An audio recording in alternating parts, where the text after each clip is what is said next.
আসসালামু আলাইকুম সবাইকে। সবাই কেমন আছেন? আজকে আকাশের অবস্থা ভালো না, অনেক বাতাস হচ্ছে, আকাশে দেখা যাচ্ছে। এর ফাঁক দিয়ে আমার মুরগিগুলোকে আমার করা হচ্ছে। কেউ ভিডিওতে ঘরে পরে একটা জুতা দেখে কেউ ব্যাড মন্তব্য করবেন না, কিছু মনে করবেন না। এটা হচ্ছে নজর কাটার জন্য দেওয়া, কেননা মানুষের কুনজর লেগে কত কিছু হয়ে যায় খামারে দেখা যাচ্ছে। আলহামদুলিল্লাহ আমার হাঁসগুলো এই যে ঢুকে যাবে, ওদের অবশ্যই এখানে ঢুকাবো না, এই খোয়ারেতে এসে ঢুকবে। আর ওরা এখানে যারা যারা আছে তারা সবাই ওরা এই খোয়ারেই, এখানে খোয়ার আছে দেওয়া, এই খোয়ারের সাথে সাথে ঢুকে যাবে।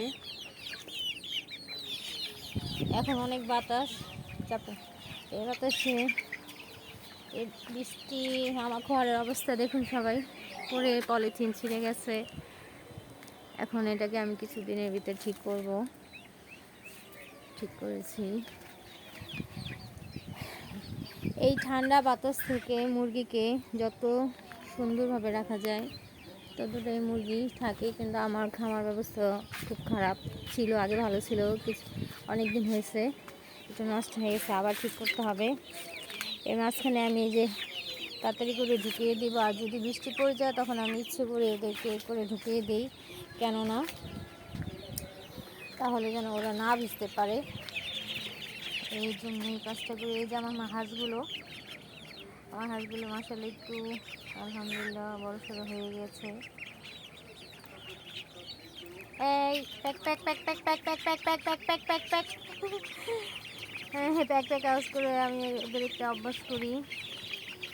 এই হচ্ছে কারণ যদি পুষ্কুনিতে যায় যেন ডাকগুলো এসে পড়ে।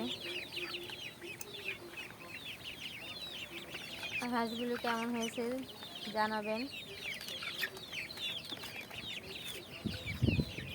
ওকে, খোদা হাফেজ। সবাই ভালো থাকবেন, সুস্থ থাকবেন। অবশ্যই আমার ভিডিও ভালো লেগে থাকলে লাইক কমেন্ট শেয়ার করবেন। আর আপাতত বাচ্চা তো ওঠেনি, বাচ্চা উঠলে পরে আমি আপ টু ডেট আবার দেব। আর এগুলো আপ টু ডেটে দিয়েছিলাম যে কীভাবে কী পালন করলাম, কোন পর্যায়ে কোন কোর্স কমপ্লিট করেছি, সেটা আপ টু ডেট আমি কিন্তু পুরোপুরি দিয়েছি। সেটাই আবারও নতুন করে দিব, কারণ আমার এক মুরগি ওমে আছে, 2 মুরগি ওমে আছে, সেটাই। ওকে, এখন আপনার সব ভালো থাকবেন, সুস্থ থাকবেন। আমার মোহনা ফার্মিংকে সবাই সাপোর্ট করবেন। তারপর আসসালামু আলাইকুম।